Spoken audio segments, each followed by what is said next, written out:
Hey everybody, and welcome back to another episode of the Speak Plainly podcast, where we speak plainly about things that matter.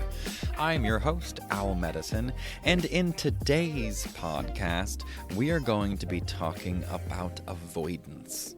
This was actually a requested podcast from a dear friend, someone I love with all of my heart, because they have some avoidant tendencies. But when I say that, what comes up for you? When I say that a person is avoidant or has avoidant tendencies, what does that bring up to you?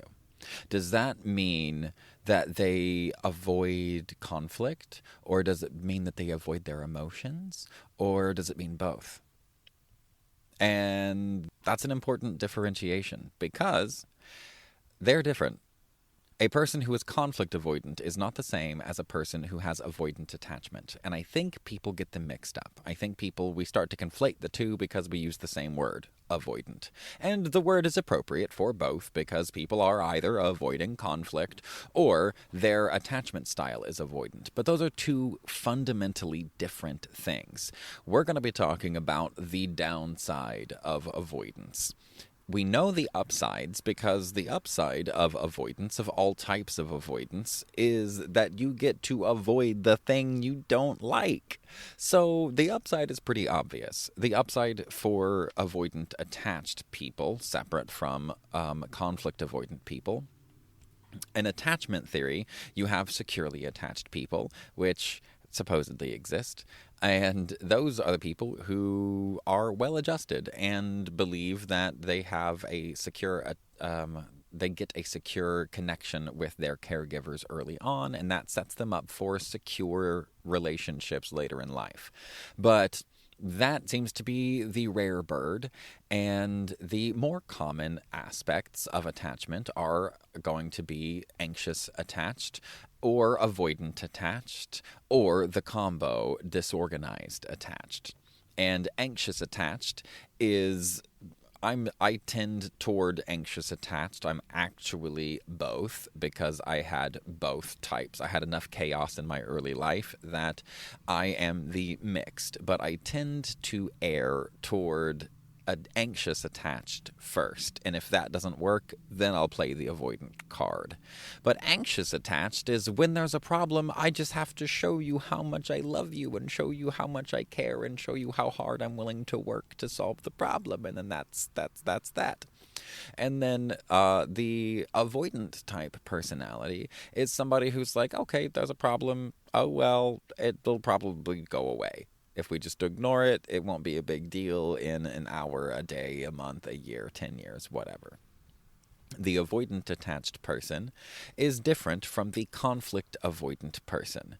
The conflict avoidant person can be anxious attached or avoidant attached or securely attached. They're probably not securely attached because then they wouldn't have a real deep-seated reason to avoid conflict, but they could be. And this person I'm actually thinking of is pretty securely attached. I think they consider themselves securely attached. I think they might have some anxious tendencies, but that's why they and I get along so well. This specific episode, I wanted to explore the downsides because there are downsides to everything in life. You're welcome. If you haven't figured that out yet, happy third birthday. But there's always a downside to everything. And conflict avoidance specifically, which I believe is what this person was actually after. Because I was able to speak to them in person about some things that apparently resonated deeply with them. One of which is about trustworthiness, which is a really big thing for me. Trustworthiness is a very big issue for me. And I think it's a big issue for most people. I'm just very forward about it. And I live a very honest life, a painfully honest life. I pay a lot of consequences for my honesty.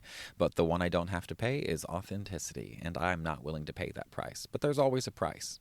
And the price for conflict avoidance is that you create more conflict. And it may not seem that way, but in certain types of relationships, and this is the important part, in certain types of relationships or certain situations, because for me, as you probably know by now, everything is context dependent. So, if a person is conflict avoidant and you are having a tiff, you're having a mild disagreement, or somebody bothers you, they do something that makes you upset, and you don't really care about them, you're not in a long-term relationship with them, then what do you care? No big deal. Avoid the conflict, smile, nod, and move on. You can be very British about it. But when that relationship is a relationship that you intend to be longitudinal, as in you intend for this relationship to be a long-lasting relationship, whether that's with a boss, a coworker, a best friend, a partner, life partner, it doesn't matter. When that relationship is longitudinal and you are conflict avoidant, the thing that you should probably know first, right out the gate, is that you run the relationship. You run the relationship. The conflict avoidant person, the person who is avoiding the conflict because they don't want to be in charge, they don't want the conflict, they want to avoid that. And not every conflict avoidant person doesn't want to be in charge, but for the most part, they go hand in hand. If you want to be in charge and you're kind of good at that, then you kind of have to be good at conflict and in managing it. Doesn't mean you need to enjoy it. I hate it, but I am good at managing conflict. And I like leadership roles in that way because I'm good at it. But when you ignore a problem with a new hire, or you ignore a problem with the guy at the booth next to you at the bar, not a lot goes wrong if you avoid that. But let's say this is a person that you're in a long-term romantic relationship with, and they do this thing that bothers you. It really shouldn't bother you. It's really silly. They always leave their dishes in the sink. Every single night, they leave their dish in the sink. They get to it the next day, but you're from a household where you do all the dishes every night. There's not allowed to be dirty dishes left in the sink because it's unhealthy. It's grimy and it's unhygienic, right? That maybe not unhealthy. It's unhygienic. That's the culture, say, that you were raised with. And the person that you love the most in the world is there, and they come from a household that was much more chaotic, and they never considered doing the dishes when they were in the sink. They did the dishes when they were out of bowls, or they did the dishes when the sink was too full to fit more dishes in. That's my family. If that was the way that you were raised, there's nothing wrong with either one of those situations. It's just a matter of how do we want to do the dishes? Is it bothersome for one versus the other?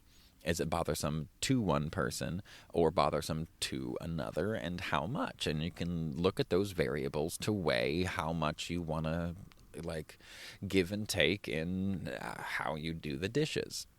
But if you don't say anything because you're conflict avoidant, if you say nothing at all, and you keep avoiding this thing, you're going to get annoyed. You're going to get, really annoyed. But because you don't like conflict, you're not going to say anything to them. And you're going to know that you're annoyed about the dishes for a while. For a long while. You're going to know that it's the dishes that are pissing you off.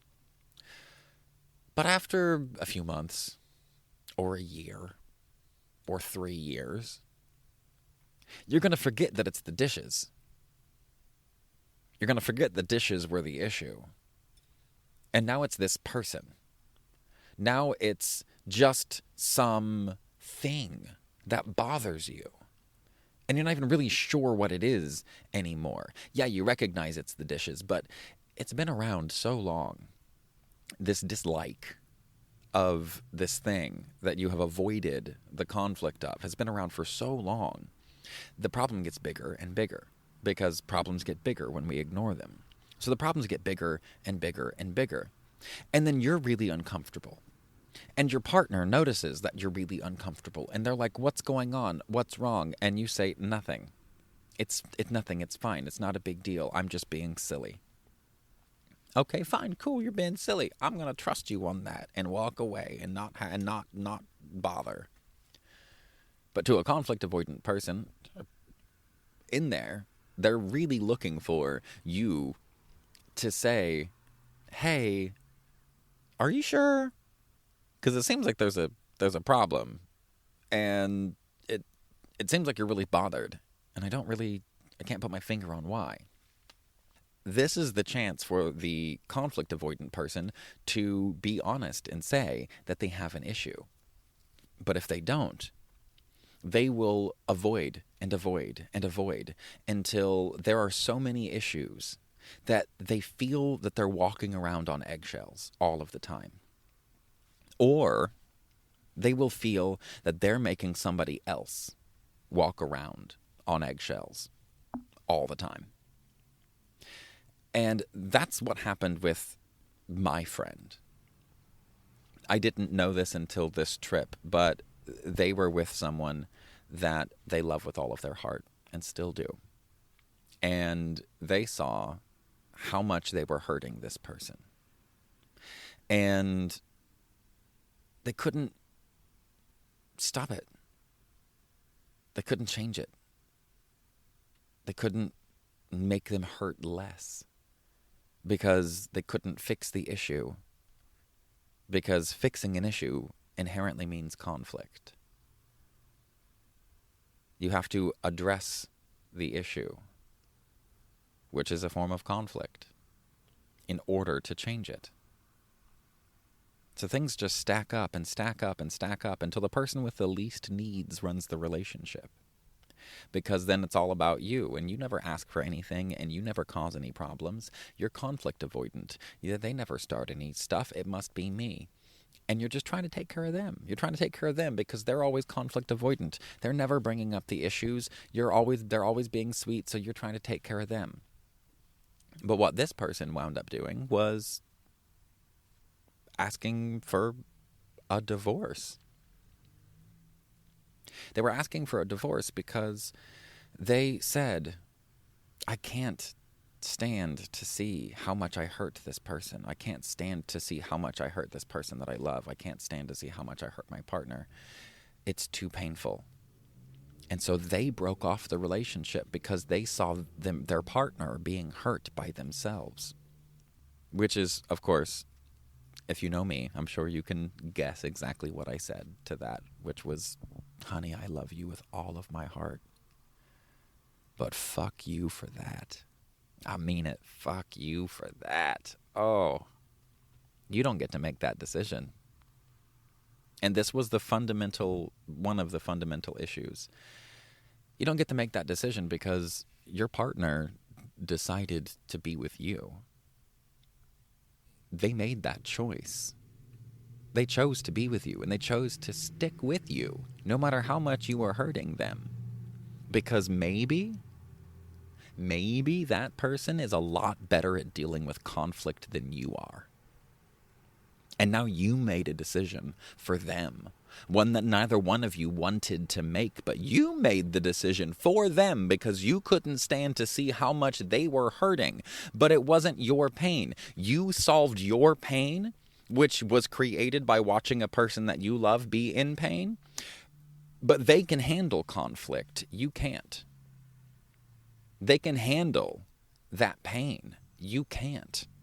Which is why you broke off the relationship. And Lord knows I've done similar. And I know many, many people who have done similar. And I've talked with other friends and told pieces of this story. And they're like, oh, yeah, no, that's not right. You don't get to make that decision. And 2 of the 4 people I said that to was like, right. But have you done that? And they're like, I mean, not really, but kind of. Not exactly the same, but yeah. A lot of us have had the experience of feeling someone else's pain and then subtly influencing them so they can resolve their pain so I don't have to feel your pain. As an empath, and the person that I'm thinking of is very empathic, is an incredibly empathic person, and often empathy comes with conflict avoidance. Because empathy, in a lot of cases, is this conditioning from early childhood that turns our locus of focus external to us. It turns it external and makes us check our surroundings, the environment that we're in, the people who are also in the environment in which we are, and we look for the biggest threat in that environment and we try to soothe it to make sure that we are safe.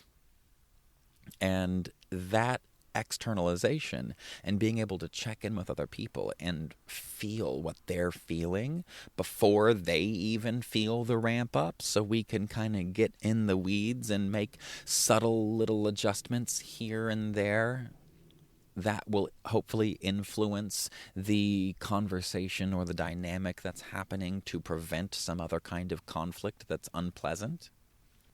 These are the problems that we get with avoidance.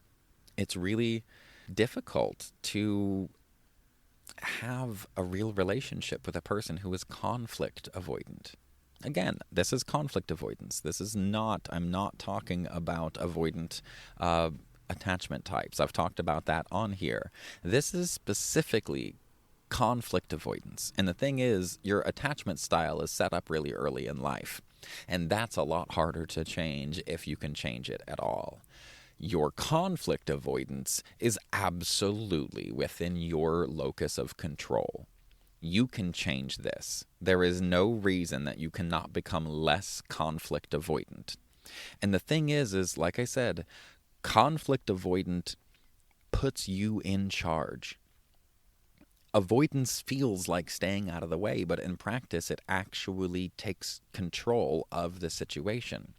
Because withholding your reality and withholding those conflicts sets the pace of the entire interaction, of the entire relationship. Not answering sets the rhythm. Not naming the issues sets an agenda of having to find things out. It makes you manage the other people around you. People walk on eggshells, picking safe topics, trying to not bring up the real needs or the real issues because they know that it makes you uncomfortable. So you are in charge. Decisions drift. If you won't decide because you don't want to create the conflict, then you're putting all of those decisions on somebody else, which just breeds more conflict. That creates a pressure cooker. You skip 10 small talks, and what do you get? You get one giant explosion. And each one of these skipped conversations adds to a story, a subconscious story that keeps building and building and building in the silence, in the gaps, without any real information. And it's really hard to change that, because that subconscious story building is our truth.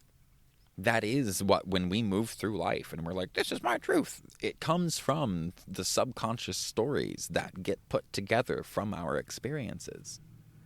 And avoiding all of those conflicts creates a story that makes it very hard to, say is not the truth. And then you get boundary creeping. One of my favorites. You're boundary creeping, where you say yes to things that you don't want to say yes to avoid friction, meaning you get resentment, because that's what happens. Expectations are premeditated resentment, and when you avoid the conflict and other people expect you to avoid the conflict, that builds resentment. If you can't say yes or no to a thing because you're afraid of the consequences and you put that on someone else, it creates resentment. That erodes trust. People sense the distance that is created and they share less. They tell you less about what's happening inside of them. And then problems surface way, way later and then cost way, way more. If we catch our problems early, we can address it and it's not a big deal. But if you pay later, the bill is always, always higher. A person who is deeply conflict averse is super hard to trust. Not because they want to deceive you, but because avoiding tension makes them dishonest by omission. Because trust isn't just accuracy, it's timeliness. A truth told 6 weeks too late is still damage, is still a lie for 6 weeks. It's not just about accuracy, it's about timeliness. And if you can't be timely because you're avoiding conflict, that erodes trust. So what conflict avoidance looks like from the outside is, it's fine when it's not. And your history gets fuzzy. You're like, I never said that, because nothing was actually said clearly. Problems shift with no repair at all. They're like, oh, I'll call you tomorrow, and then silence. They just avoid. That is the thing that also happens with avoidant attachment, and it's really annoying. That shit pisses me off. You should be aware I'm with an avoidant person, and I don't let him avoid shit. I'm like, you do not get to hide this crap. I will not deal with this junk. I won't deal with it. You can have your space and we can come talk about it later, but it will be talked about, and it will be talked about in a timely manner, because I'm not going to live with the dis-ease in my physiology. I'm not going to live with the stress because you avoid things because you've shut down that stress response. You don't cognitively pay a price for the stress that you carry. I do. So I am very aggressive with my avoidant attached people in my life and my conflict avoidant people in my life, because I don't think it helps much of anything. Neither does being super aggressive, by the way. But for me, the math is really simple. Trust equals truth plus timeliness plus completeness. That's basically it. It's mostly truth, timeliness, and completeness. You can also add consistency and repair and things, because you're always going to screw things up. But so long as we go back to truth, timely, and complete, we're good. Avoidance breaks the timeliness at least. And then it breaks the completeness second. And then the consistency third. But it breaks them in series. And if one of those cracks, people experience you as unreliable, even if you're really, really kind. And I think most people want to be thought of as at least somewhat reliable. Maybe not for everything. I'm not the most reliable person in many ways, but there are certain areas, avenues of my life, professionally especially, where I am definitely reliable. I am extremely reliable in extremely few aspects of life. So let's explore what secure attachment looks like for conflict avoidance. Like I said, it's not going to be super often that you have it, because if you are securely attached, you're not going to have as many issues with conflict, because there's not as much of a risk. We become conflict avoidant because we are afraid that the relationship will break. Anxious attached, these attachment styles, we become anxious because we're afraid the relationship will break. And in a securely attached person, you're not thinking that the relationship will break. So for a securely attached person who might feel who is dealing with conflict, here's what it's actually going to look like. You're going to name the topic early. You're going to be like, I want to talk about X. You want to talk about it now or after dinner? And they're going to stay present and take a short time out with some clear time to return, often, not always. And then you'll just be honest. Short, honest sentences. Ask for reflection. And that's basically it. A person with securely attached relationships is going to just say, hey, I want to talk about this. You want to talk about it now, or you want to talk about it later? Oh, you want to talk about it later? Okay, cool. Hey, it's later. Do you want to talk about that thing now? Hey, this is what was on my mind. It's this was bothering me. How do you feel about that? Oh, okay. Yeah, see, okay. I'm glad I brought it up. That was bothering me. And clearly it wasn't just me. Like, secure attachment, when it meets conflict, is really a non-event.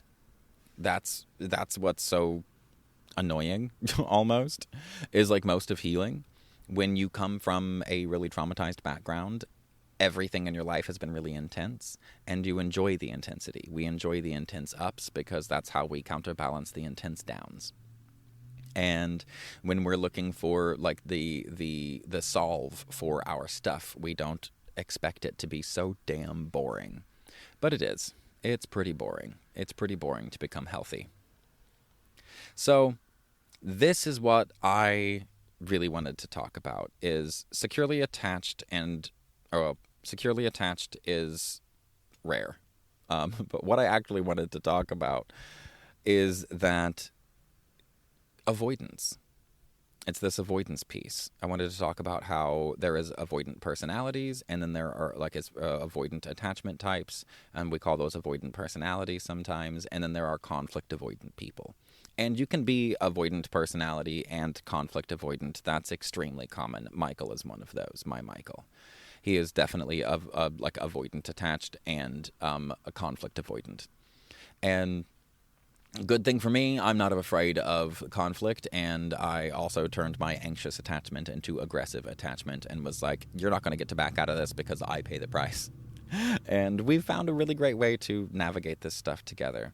But I really wanted to make it very clear that by avoiding conflict, you create more conflict. And I wanted to give a few pieces as to exactly how that happens, and I feel like I kind of laid that out. If you avoid conflict over and over and over, and you skip 10 small talks, then you will have one big blow up. And by avoiding the little things, you may let them go, but you let them go consciously, but you don't let them go fully.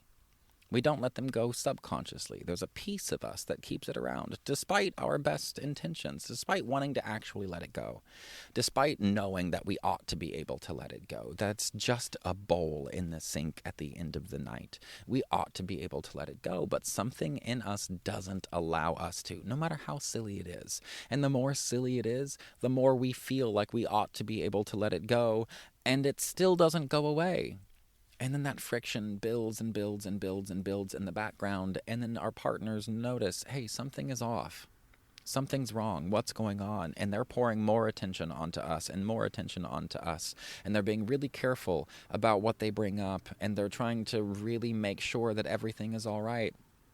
And now we're creating stress in the relationship that they are having to solve our distress that we don't even realize that we have because we thought we let it go. We thought that we were good. We thought we let go of the conflict, but it's still there. So for the conflict avoidant people, recognize that when you let it go, no, you don't. Even when you try your best, you don't. That's just the biology. Sometimes we can, in rare circumstances, we can genuinely let it go and let it all go all at once. And you can feel when that happens because it's so rare. And you're like, wow, I actually genuinely don't give a shit. And it's a surprise, at least for me. But when you think you're letting things go, you're not. When you think you're avoiding the conflict now, and you're kicking that can down the road, and you're going to be carrying some small portion of the tension along with you. And if you do that long enough, you'll wind up hurting the people that you love the most to such a degree that when you look at them and you see the pain that they're in, it hurts you so deeply that you wind up having to end the relationship that means the most to you because you can't handle how much pain you are experiencing because you are conflict avoidant. And your partner is not conflict avoidant. Not conflict avoidant at all. Their partner was not. And I really hope this helps. I love you all, and to you, special love who is listening, I love you with all my heart, and I hope this helps. You are one of the most wonderful and marvelous human beings I have ever met in my life, and I cannot wait to see you again.